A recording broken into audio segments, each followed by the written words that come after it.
All right, I'm so sorry. I received a phone call. All right, so anyway, now, this cup of Joe. I know y'all wondering, how did you get a cup of Joe out of this whole thing? I'm going to tell you. Like I said, I think you got to be pretty... Let me clean off my lens. You got to be pretty hard up for coffee to think of this plan. Just think about it. We'll say a coffee drinker sitting around with his buddy. I sure would like a cup of coffee. And then his buddy say, well, Joe, we don't have any coffee. You know, they brew that somewhere else. We don't have any coffee over here. He say, no, I need a cup of coffee. All right, so then you see an elephant poop. Joe looks at that elephant poop and think, I'm going to make that some coffee. His friend say, Joe, don't you brew that elephant poop and drink that. That's not good. Joe's saying, I bet that can make coffee. You know, I kind of imagine it's like being on a deserted island. And then what they show on TV, how you had those mirages. Joe saw elephant pooping coffee. And he's like, that's a lot of coffee too. I could put that in a can. I can drink coffee all month. But his friend say, Joe, don't do that. That's bad business. So Joe gets over there and he scoops up elephant poop. He figure out a way to, he think it's going to taste like coffee. Add a little bit of this, add a little bit of that. Find him some spices or whatever. Mixing spoons, I don't know. Brew that. Try to make that some coffee. It don't work out. But his boys say, okay, it didn't work out as coffee, but we can make paper out of it. If we beat it to a pulp and we spread it out, let the sun dry it, we could write on it.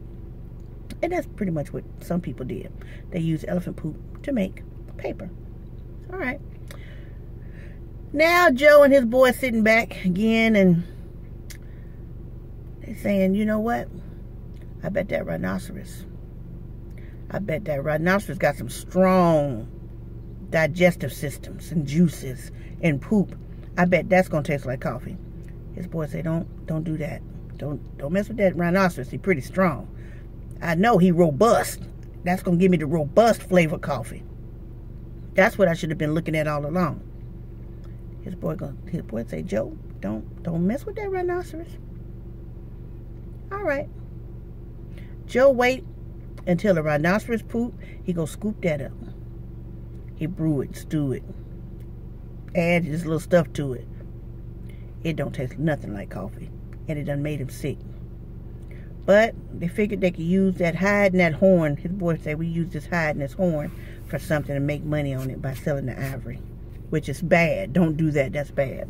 And don't buy ivory. So another Joe in a different part of the world. See this little meerkat looking thing? It's bigger than a meerkat. He says, you know what?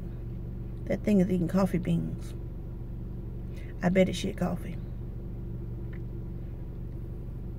His boy said, Joe, don't go after that thing. It's got claws. Leave it alone. He's like, nope, it's eating those cherry buds. And I bet it's going to poop coffee. And I'm going to sell it at $2,000 a bag once I figure out the formulation. My cousin Joe on the other side of the world, he just couldn't get the formulation right. But I think I got it. All right, so this Joe scoops up the, what did I say it was called? Luwak. The Luwak. Something Luwak, or the civet cat. He picks up his poop and he says, look, it's got coffee beans in it. Smells real nutty. Now that's something else I read about it, that if you brew it just right, it has a very strong nutty flavor and a chocolatey aroma. Poop that has a nutty flavor and a chocolatey aroma. Josie, I got something. I got something right here. You better get in on the ground level, boy. I'm getting ready to sell this and people are going to buy it. People are going to buy Kopi coffee. Kopi coffee is finna hit the block. This boy say, don't drink that Kopi coffee. I think you're going to get sick and die. He said, no, I'm going to try a few different recipes because he eating coffee beans or coffee cherries. He going to poop coffee. Might even have a cherry flavor. Who knows? Anyway, that's how you got the Kopi coffee. Because Joe said, I'm going to get that system right. I'm going to get that formulation right. I'm going to get the ingredients and the co-mingling and let them marry. and I'm going to have a cup of nutty flavored chocolatey coffee, and I'm going to sell it. Now, I did see on a couple of online stores that you can get it for $35 a bag, and I also saw where it said it was authentic, and it was like a little over $2,000 a bag.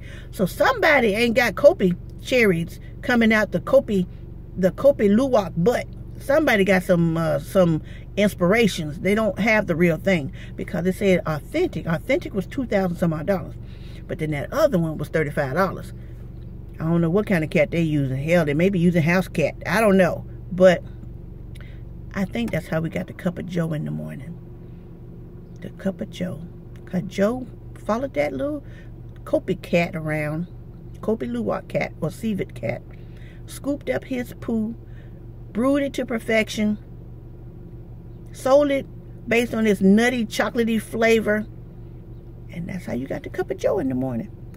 I don't think I want no cup of Joe. I don't think I want no cup of Joe. So, I'm going to go. All right, I'm going to go. I'll talk to y'all later. Bye.